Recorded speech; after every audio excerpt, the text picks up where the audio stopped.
प्यारे मित्रों, पितृपक्ष की बहुत बहुत शुभकामनाएं। पितरों को तर्पण किस प्रकार करना चाहिए सबसे पहले तो, और वस्तुतः क्या है, जैसे घर में सभी को पितरों का तर्पण करना चाहिए। अगर आपके पितृ प्रसन्न है तो धन संपत्ति वैभव ऐश्वर्य जो है सब आपको सहजता से प्राप्त हो जाएगा। तो सबसे पहले चलिए आपको बताते हैं कि इसमें आपको किस किस सामग्री की आवश्यकता पड़ेगी। तो सबसे पहले जो है आपको पात्र लेना है, यानी जल का। जैसे पीतल का लोटा है तो आप पीतल का ले सकते हैं, तांबे का ले सकते हैं, कांसे का ले सकते हैं। इस प्रकार आपको एक लोटा लेना है, उसमें गंगा जल पहले डालना है, गंगा जल डालने के बाद फिर उसमें जल से भरना है। फिर आपको दूसरा लेना है कि पीतल की परात। इस प्रकार परात की आपको आवश्यकता रहेगी। और एक आपको कपड़ा लेना है, रूमाल इत्यादि कुछ भी ले सकते हैं।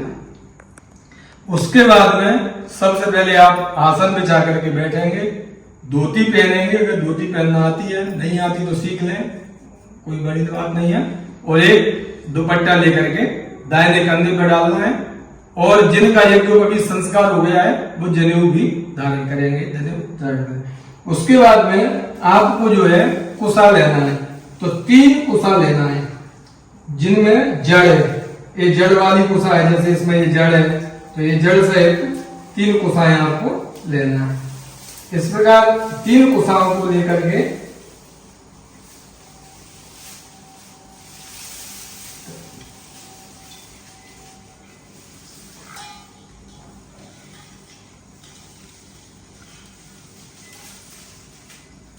तीन कुसाएं लेना है। और इन कुसाओं को आपको पहले जल में भिगो देना चाहिए। तो जल में भिगो दोगे, गला लोगे तो ये सहजता से सरल हो जाएंगे और आपको जल लेने में आसानी होगी। तो इनको इस प्रकार जो है आप मोड़ सकते हैं कुसाओं को, जिससे आपको पकड़ने में सुविधा रहेगी। तो सबसे पहले आप जैसे आपको तर्पण करना है, तो तर्पण में सबसे पहले आप जो है हाथ में चावल लेंगे और दोनों हाथों में आपको कुसा की पवित्री पहनना है। पवित्री नहीं है तो आप सोने की अंगूठी पहन सकते हैं, लेकिन ये दाब जो है कुसा इसको गला दोगे तो इसकी बढ़िया पवित्री बन जाएगी। और आप पवित्री इस उंगली में पहनना और इस वाली उंगली में पहनना। तो आपको पवित्री पहनना है। और पवित्री पहनने के बाद में आपको इस प्रकार जो है हाथ में चावल लेना है, जल लेना है और कुसाओं को रखना है। इस प्रकार जल भी डालना है इसमें। और सबसे पहले आपको 3 बार बोलना है, विष्णवे नमः, विष्णवे नमः, विष्णवे नमः। इस प्रकार बोल करके अपना नाम गोत्र, अगर आपको संकल्प पूरा आता है तो आप पूरा संकल्प बोलें, और पूरा संकल्प नहीं आता तो आप किसी आचार्य अथवा किसी ब्राह्मण के द्वारा भी ये करवा सकते हैं। तो आप स्वतः करते हैं तो आप 3 बार विष्णवे नमः बोल करके, भादों का महीना से प्रारंभ होता है तो भाद्रपद शुक्ल पक्ष पूर्णिमा तिथि रविवार को अपना गोत्र नाम मैं जो है अपने पितरों के निमित्त देव ऋषि मनुष्य पितृ तर्पणम करिष्ये, इस प्रकार बोल करके और आपको चावल जो है पात्र में छोड़ देना है। फिर इसके बाद में दोबारा आपको चावल लेकर के ब्रह्मादया सुरा सर्वे ऋषय सनकादया आगच्छन्तु महाभागा ब्रह्मण्यो दरवर्तिना, आप जो है सभी पितरों का ध्यान करेंगे, आप आए और यहाँ तर्पण ग्रहण करें। इसके बाद में आपको सबसे पहले इस प्रकार जो है कुसा रखना है। इस प्रकार कुसा रख करके और पूरब की ओर मुंह करके बैठना है। और इसमें विधान तो बहुत है कि घुटना जमीन में लगा करके इस तरह तो सामान्य आप जो है आसन लगा करके बैठे।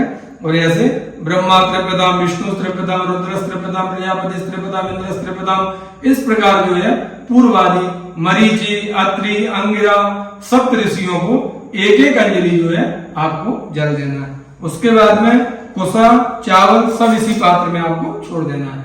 इसके बाद में फिर आपको जो है उत्तर की ओर मुंह करके बैठना है। उत्तर की ओर जब मुंह करके बैठेंगे तो ये जो जनेऊ जो है, ये जनेऊ कंठी की तरह हो जाएगा। जैसे माला डालते हैं गले में, इस प्रकार ये जनेऊ डालना है और इसी प्रकार ये टॉवेल डालना है। और हाथ में आपको जौ लेना है, जौ ले करके और इसको यहां से ऐसे मोड़ के रखना है, यहां से।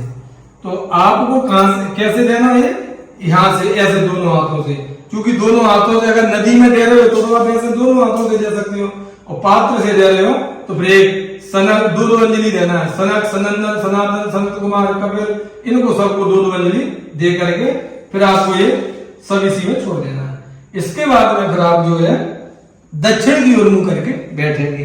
तो दक्षिण दिशा में इस प्रकार बैठ जाएंगे और बैठने के बाद में जो आपका जो तर्पण का सामान है उसको अपने सामने रखेंगे इस प्रकार रख करके अब ये जो जनेऊ हमने माला की तरह किया है इसको उल्टा करेंगे, यानी ये दाहिने कंधे पे चला जाएगा और इधर नीचे आ जाएगा।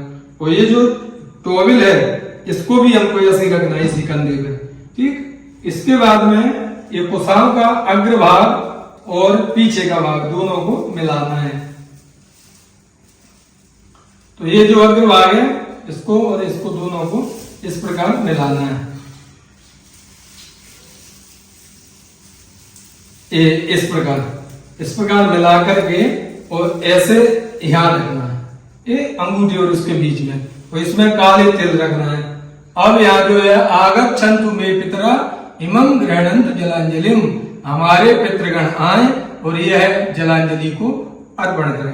तो यहाँ जो कव्यमांडल पितरों का, देव पितरों का यह तर्पण करना है, यम का तर्पण करना है। और यम का तर्पण करने के बाद में अपने गोत्र के पिताजी, अगर आपके पिताजी नहीं है तो पिताजी का, दादा का, परदादा का, तो नाम और गोत्र लेकर के, उसके बाद में माताजी नहीं है तो माता, दादी और परदादी, इनका गायत्री, सावित्री, स्वरूपा इनका बोलना है। इसके बाद में फिर जो है आपको इसी प्रकार से 3-3 अंजलि अपने नाना, परनाना, परनाना, नानी, परनानी, परनानी, इसमें आपको दक्षिण वाले इस क्रम में 3-3 अंजलि आपको जल देना है इस प्रकार। तस्मै सुधा नमः, तस्मै सुधा नमः, तस्मै सुधा नमः, इस प्रकार 3 बार ऐसे बोलना है, 3-3 बार। उसके बाद में आपको जो है नाना नानी हो गए, परनाना नानी, परनाना नानी। इसके बाद में फिर आपके जो चाचा ताऊ है, आपकी कोई बहन है, कोई भाई है, अगर आपकी पत्नी नहीं है तो आप अपनी पत्नी को, सौतेली माता है, सौतेली माता को, सौतेली बहन भाई है उनको, बुआ को, मामा को, मौसी को। इसके बाद में फिर जो है आपका बेटा बेटी कोई नहीं है तो उसको, बहन भाई नहीं है तो उनको देना है। उसके बाद में आपके सास ससुर नहीं है तो आपको सास ससुर को देना है। और सास ससुर के बाद में आपको जो है अपने आचार्य, जो कुल पुरोहित रहते हैं, कुल गुरु जिनको बोलते हैं, उनको, उनकी पत्नी को देना है। उसके बाद में आपके घर में कोई शिष्य, आपका मित्र है आपका, तो उसको देना है। कोई व्यक्ति जो है जिसने आपके यहाँ जीवन कार्य किया है वो खत्म हो गया तो उसको देना है। इस प्रकार आपको ये एक अंजलि यहाँ देना है। फिर इसके बाद में ऐसे आपको छोड़ देना है और छोड़ने के बाद में फिर आप जो है पूरब की ओर मुंह करके फिर बैठेंगे और ये जनेऊ को सीधा करना है, बाएं कंधे पे आ जाएगा इस प्रकार। और ये गमछा को यहाँ रखेंगे। फिर यहाँ जो है कुशाव का अग्रभाग आगे करके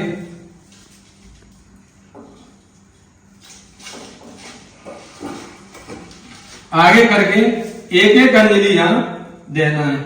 फिर इसके बाद में थोड़ी 5-7 अंजलि देने के बाद में फिर आप जो है दक्षिण की ओर मुंह करके, तो आपके परिवार में जिस फिर यहाँ जो है ये जनेऊ को अपशब्द करना है।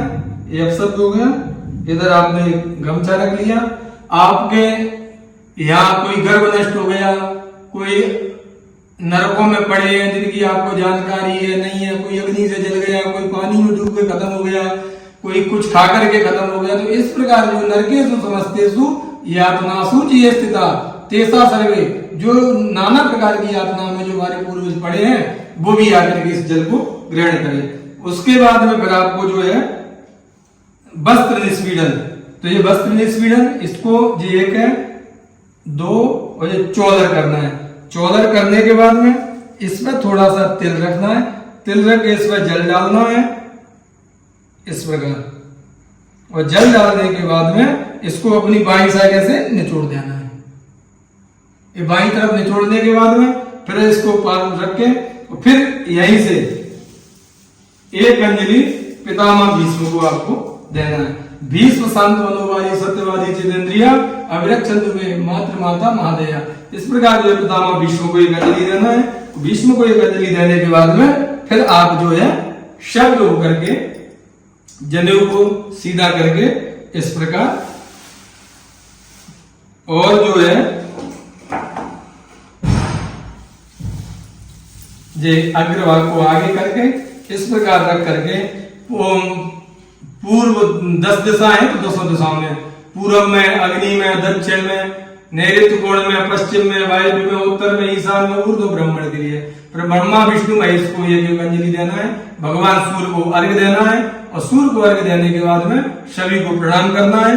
प्रणाम करने के बाद में हाथ में जल लेकर के बोले अनेन कृतेन पितृ स्वरूपी नारायण देवता प्रियंताम नमः, मम समस्त पितृ स्वरूपी नारायण देवता प्रियंताम नमः।